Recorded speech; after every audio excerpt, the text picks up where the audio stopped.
Welcome to another killer tactic, and this time I've picked an incredibly hard study. It's white to play and win in this position, and I expect a lot of you will not be able to solve this. It really does require some deep thinking. If you are able to solve this, you're doing brilliantly. But I have picked this one for a particular reason. In chess, if you're really serious in improving, solving tactics is a great way to just get better at chess. And studies in particular, this is a study, it's created by someone unknown, the person who created it, are ways you have to think even deeper than a normal game.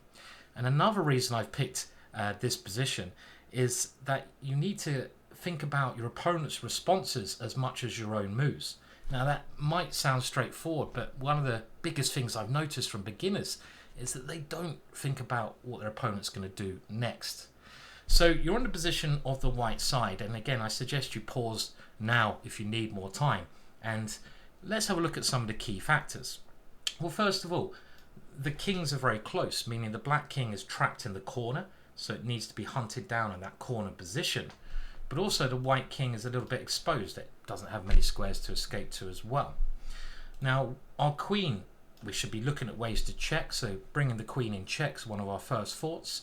We can also look at possible knight checks and maybe bringing the bishop in.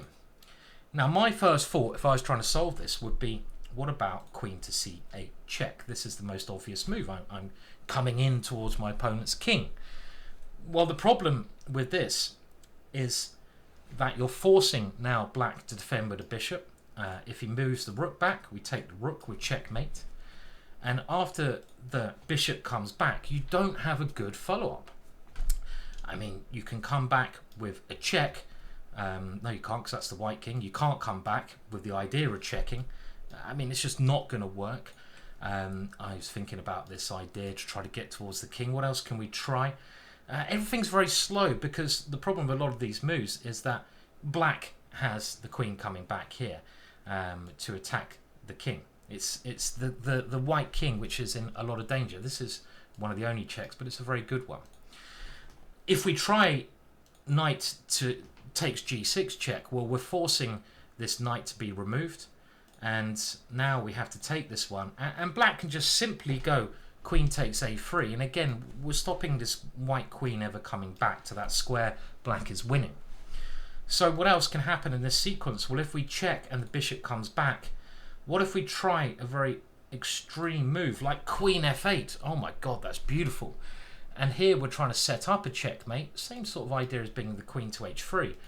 But the problem again is that white's king is exposed and black only has one good move. For example, he can't push the pawn with a check because you take the rook, checkmate. But he can now bring the black queen to this square, and black's okay here.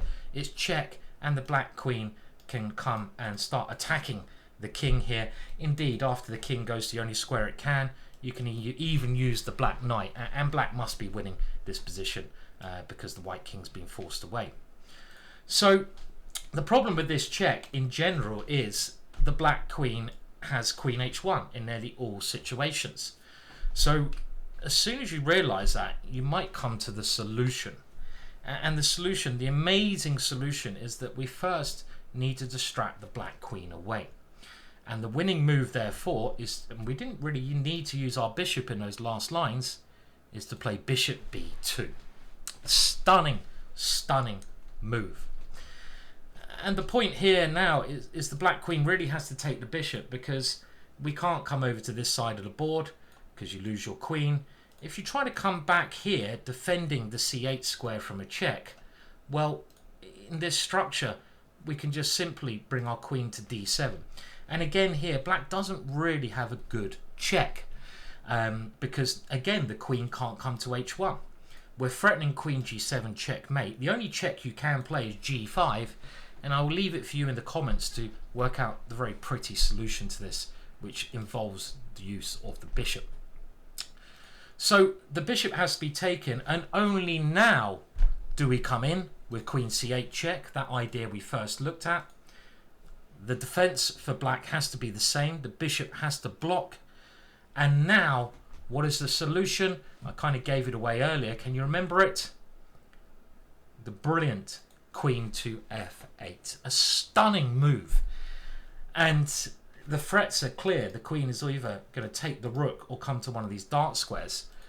And the important point is that black can no longer move his queen to attack the white king. Black does not have any good checks here. So the only thing he can try to do to stop the queen coming to these dark squares with checkmate is to take the queen, but now black has lost control of this square and the white knight comes in there with checkmate. How bloody pretty is that? And pretty bloody actually. The one knight causes checkmate. Please like this video and subscribe to my channel.